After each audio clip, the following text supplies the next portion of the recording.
such a hot day today. Surroundings look very dry. Everything is shouting for water. I wonder, why is this happening?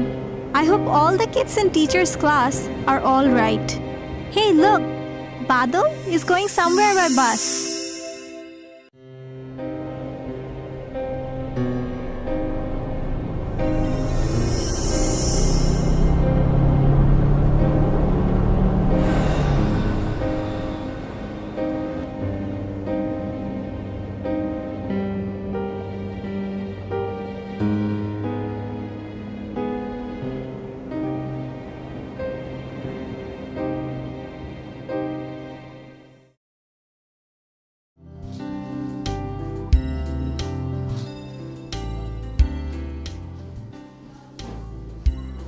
Hello kids! You might have seen wilting plants and very dry ground these days. And I know you're all feeling uncomfortable because of the heat. That's why we're going to learn about it today.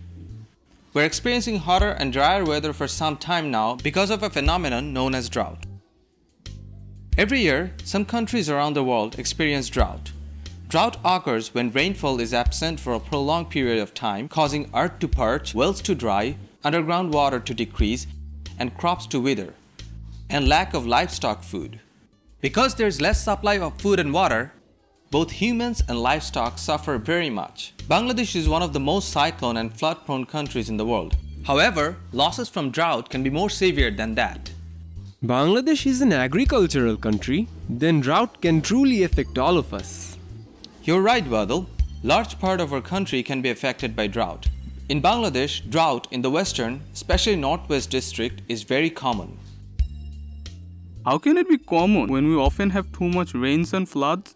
Good observation. But as you look in the charts, you'll understand why drought happens in our country in spite of having too much rain. The water or hydrological situation of Bangladesh are characterized by too much rain in the wet monsoon season and too little water in the winter. This creates a drought environment. The sequence of how our seasons occur contributes on having drought. In winter, Bangladesh receives only 2% of annual rainfall. Most of the rainfall is concentrated in the monsoon season. Water is not a problem. We can get water from underground as much as we like. No, Timul. In order to minimize drought's effect, we have to sustain our environment. And one of the ways is to conserve the underground water. When we carelessly use underground water in times of drought, we're worsening the environmental conditions. Tomorrow, we'll visit a farm, and in that farm, we'll meet Farmer Rahim. He can explain to us about helpful things we can do in times of drought.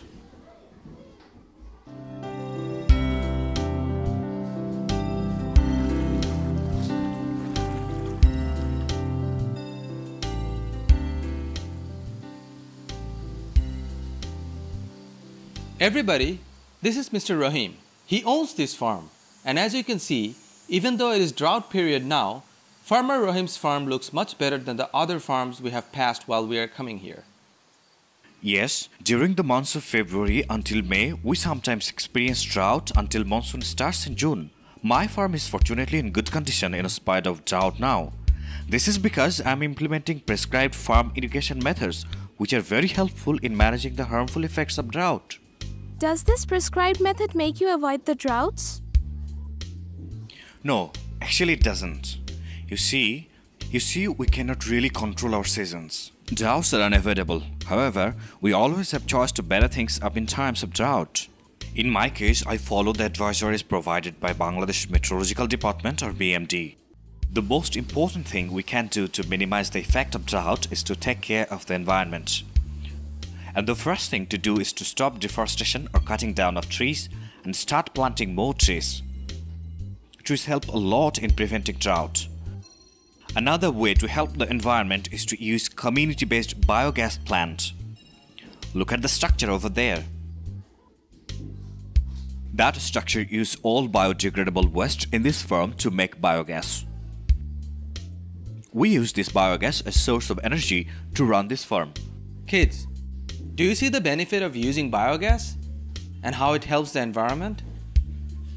I think in this way we can have what energy we need without cutting down trees. Exactly, Badal. Biogas plant uses day-to-day waste and convert it to gas that we can use for cooking and other works. So we don't need to cut down trees for that. Look at the way plants are grown here in my farm. You will see diversified plants are grown here. Why is that? How does that help? That is because when we use different plants, the farm will be less prone to losing all of its crops. Planting only one kind of crop makes it very hard for the plants to survive during a drought because all of them could die.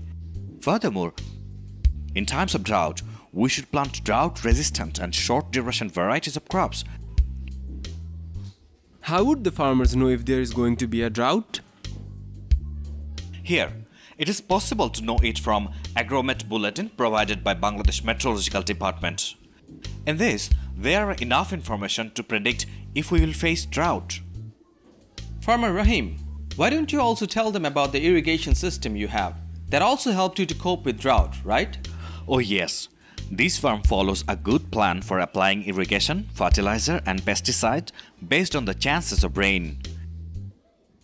As you can see in that area, we dug a small pond to store rainwater. We excavated canals from that pond to all parts of the farm. You see, water follows nicely in the canals.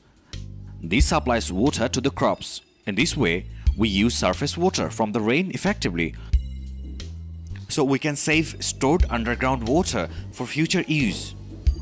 Wow, you have fishes over there? Fish? Where? Yes, we culture fish in that pond too. That way we can better utilize our land. We are glad we came here to visit. We learned a lot today. I wish the farms we saw on our way will use these ways of irrigation in times of drought. I'm glad you have learned something, children. You can spread these good ways by sharing it to others. Thank you so much, Mr. Rahim, for your time. See, Timul, didn't I tell you you'll learn a lot from this trip into this farm?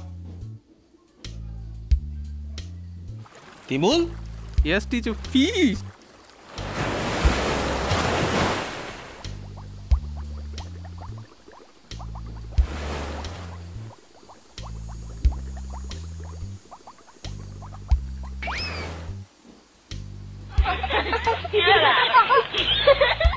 Looks like the kids had fun. Especially Timul. Kids, I hope you have learned important things about the drought. I wish you would remember Farmer Rahim's good advice and tell your parents and friends. Then, together, we will withstand drought.